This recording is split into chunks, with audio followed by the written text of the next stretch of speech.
of that symbol, these elephants are like the guardian spirits. They are like the energies like myself. These are like the spiritual warriors. They come here to help. They come here and they move through dangerous situations and low vibrational experiences to help. And we need to start loving them. Like Superman. Stop trying to kill Superman. Realize he's here to help humanity. Stop trying to kill him.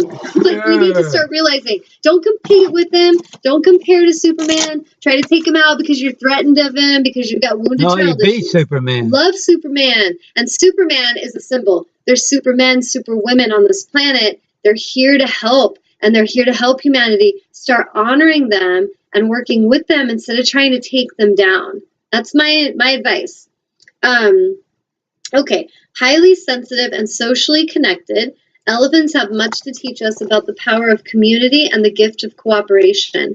Largest of the land mammals, they share a similar gift of altruism, intelligence, and gentle power as their oceanic counterparts, the whale. To the Chinese, elephant brings happiness, longevity, and good luck. To the Hindu, elephant is vibrantly expressed as Ganesh, the god of good fortune, protection, and blessing upon all new projects. Elephants have one of the most closely knit and loyal societies in the animal kingdom. They communicate across great distances through low-frequency sounds beyond human perception, much like whales, and through an ancient language shared in the vibrations of their stomping feet. They live together for 60 to 80 years, and females only ever leave the herd when they die. During the female pregnancy, which lasts 22 months, she selects several babysitters to help her care for her and her young one when it arrives. In an elephant herd, if one of the members becomes sick, others will bring it food and protect it until it is healthy again. If it dies, the herd becomes very quiet, grieving their loss. They will dig a shallow grave and cover the elder with dirt and branches. Even herds that come across the remains of an unknown elephant will pause at the grave and show respect. There are many stories of elephants developing deep friendships with other animals, rescuing each other and other species and humans from danger. With the largest brain of all land animals, elephants have a highly developed sense of self, spatial awareness, and emotional maturity. They commonly share profound levels of humor, compassion, and cooperation, creativity, playfulness, and companionship with others. So think about like the essence of, hey, it's 555 right now. The essence of elephant is they're very strong and resilient, but they're very much about honor. Like elephants, just reading about them, I feel more of a connection of their consciousness than I feel with a lot of humans. There's humans that they'll just walk all over each other. They don't give a shit if somebody's sick. They're actually celebrating. Awesome. Maybe they'll leave and I'll get their position. What is wrong with us? Like, we as humans need to start coming back to this sense of community, and we need to start caring about each other. If someone's hurting, if someone's going through something, go and hold space with them. Just show them your honor, show them your respect. It will say waves of good for you as well as them. It will make you feel so good to just hold space for another rather than constantly worrying about yourself. I'm telling you, take the focus off of self for a little bit. Okay, the message: when elephant enters your life, she brings blessings of the highest order. Through the path of gentle power and cooperation, she calls forth the gifts of compassion, community, and higher purpose. Amidst a rapid pace and pressures of life, sometimes we become disconnected from the deeper emotional needs of ourselves and others. I'm going to read that sentence again because this, I feel, is a big part of why our modern day society is so sick and so much problem, is amidst the rapid pace and pressures of life, sometimes we become disconnected from the deeper emotional needs of ourselves and others. What is that? Self-love. So if I'm so concerned about competing with that person at work and I'm doing the rat race, I'm on the hamster wheel, I will not love myself, and now I can't love others. And so part of what we need to learn is we need to pull back and we need to really look at our lives, how we're living them. Is the rat race worth it? Is it helping us or is it harming us? And if we can pull back and kind of feel the way that we're here to move in the world, the way that we're here to recreate this world, we can do it in ways that move with more honor and more fluidity, in ways that honor ourselves and will also honor others. Self-love leads to shared love with others. You see that? As we race to complete our to-do list, we lose contact with the higher sense of being that inspires our most meaningful actions in the world.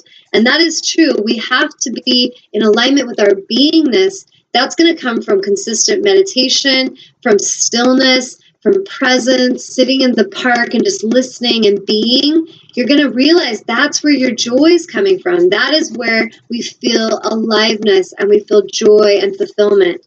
We're not going to get it from chasing stuff and trying to get people to like us and get enough money and have all these fancy things. That's not going to satisfy you. So if you want to save time, come into that place of beingness. Elephant trumpets a clear reminder that you are a great force for good, here to serve the higher path of humanity by embodying the higher values of your own divine nature. I will read that again. Elephant trumpets. Oh, I like that. Do that again, Amnon. Nice. Elephant trumpets a clear reminder that you are a great and mighty force. I'm going to bring that in for good. All of you are a mighty force for good if you use it. Here to serve the higher path of humanity by embodying the higher values of your own divine nature, aka spiritual alignment. There is a such thing. You have to come into that place of embodying your alignment, your divinity, in order to do this. If you don't do that work, you're not going to be that greater power of good. You're most likely going to be a part of the problem. What do you choose, humans? That's what it comes down to. What do you choose? Let's see. The time is now to trust your higher purpose and to find powerful ways to live with an open heart in the world. As you learn to recognize, embrace, and accept yourself, you will awaken a sense of freedom that allows you to transcend imaginary barriers between yourself and others, empowering you to live in ways that serve the highest good of all. And that is our calling. We're not here to hurt each other. We're not here to take that girl out of the race because she's a fast runner, so we're going to swipe her knee. That is bullshit. That stuff is causing damage and it's sick. We're here to actually work together. We're here to take away those the imaginary barriers of limitation. We're here to connect with each other. You want to know how that girl's a fast runner? Go talk to her. Go ask her questions. Be kind to her. Get to know her. She will probably amaze you with her wisdom that she would love to share with you if you'd stop trying to take out her knee. So we need to start really looking at this. Like I think of the movie 42, Jackie Robinson getting hit in the head. They could have killed him with that ball because of their insecurities about the fact he's black and the fact that he was a damn good baseball player, and it challenged the shit out of them because they really believed, he can't be good, he's black. It was just demolishing their ignorance, just his presence. And that is what some of us are here to do, is we're here to demolish that ignorance. We're here to be the light so brightly that darkness goes running because it can't handle that intensity of that light. We're not here to anymore play in that shadow and be damaging each other. I mean, some of you are doing it, so maybe that's what you think you are here to do. I personally don't feel that is the path of joy. So if you're wanting joy and you're wanting health, you're wanting wholeness, it's going to be in this other path, and it's solution, it's alignment, it's love. The last sentence here: reclaim a sense of community in your life. Honor the magic of children and the deep wisdom of your elders. Draw together those who are closest to you. Call on them to support you in the gifts that you are now birthing. There is a great energy of support all around you, and you may just need to ask. When your cup is full and you realize just how blessed you are, you will begin to see opportunities to share that energy with others. Like me getting this show. My wisdom was filled, the cup was full, and I was ready to share, and this opportunity came in. We will be given gifts to help the world understand. Just trust that. But we need to do our own inner work. Don't be so greedy and hungry that you want to be a famous author that you are hurting people to get that. Or you're so greedy that you want to become the best healer at the fact that you're hurting a healer. It is insanity. We've got to start taking the process into consideration and realize that there is a process here, and we need to do our healing work and love ourselves and trust the universe will deliver us our platforms to go and express. It will happen. But don't try to take it from people. Don't try to hurt people. because you feel like you're not enough because you don't want to do your own healing work. That is ridiculous. Let's see, what's the last part? You will be a source of good and a blessing on other people's journeys. You will bring support and assistance when they least expect it. Now is the time for patient power and gentle strength. Embrace your emotions and the full spectrum of your being. Ooh, I did that today, didn't I, Amnon? Yeah. He's like, oh yeah. Okay, from joy and playfulness to sadness and deep reflection. So it's saying embrace whatever you're feeling. If you're feeling an energy, own that and embrace it and let it move through you. If you resist it, if you suppress it, if you deny it, you actually keep it here and it will become bigger and bigger until it blows. So just embrace whatever comes and express from your truth. That's what I'm mirroring to you today. There's days where I'm going to be peaceful. Let's do a guided meditation, guys. Let's go into this peaceful space. And days where I'm like, what the fuck?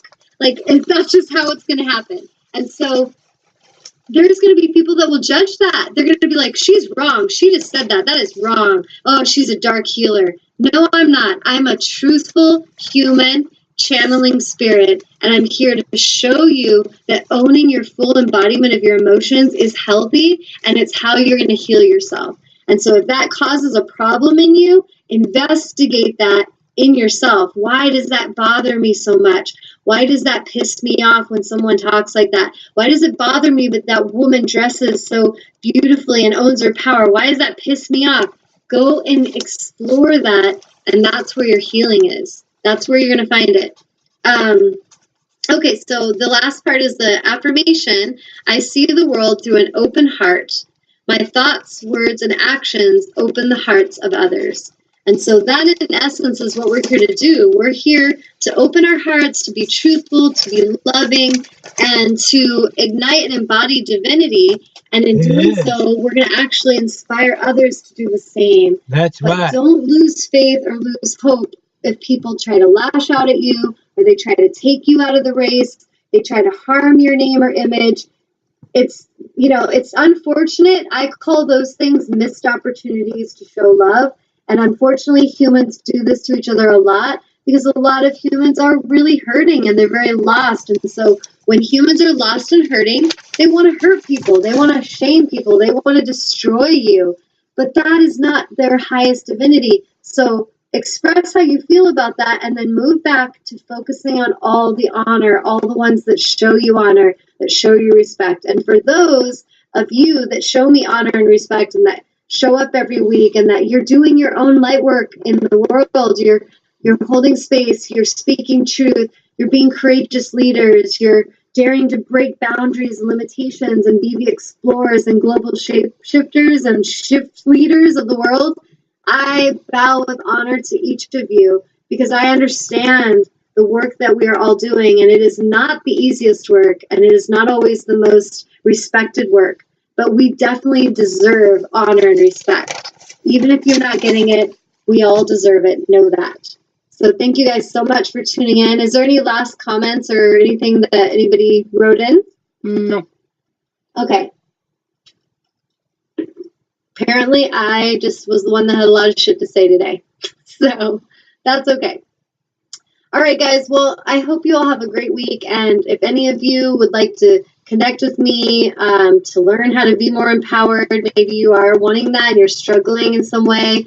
If any of you are misaligned healers that have been shaming me and you want to call and say sorry, give me a ring. So I appreciate whatever comes my way of honor and integrity. So I thank you guys all for tuning in, and I hope that you have a very blessed and empowered week. And go be fucking lions. Stop being sheep. I'm out.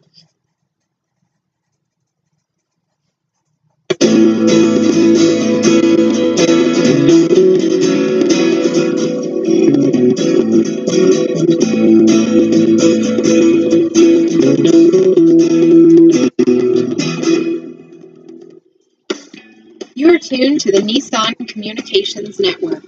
Our weekly lineup of call-in programs includes Computers 2K Now with Amnon Nissan, Help In with Debbie Brooke, Breaking Free with Marilyn Shannon, Lessons of Vietnam with NCBVI members, The Tanya Love Show, Your Healthy Pet, with Gisela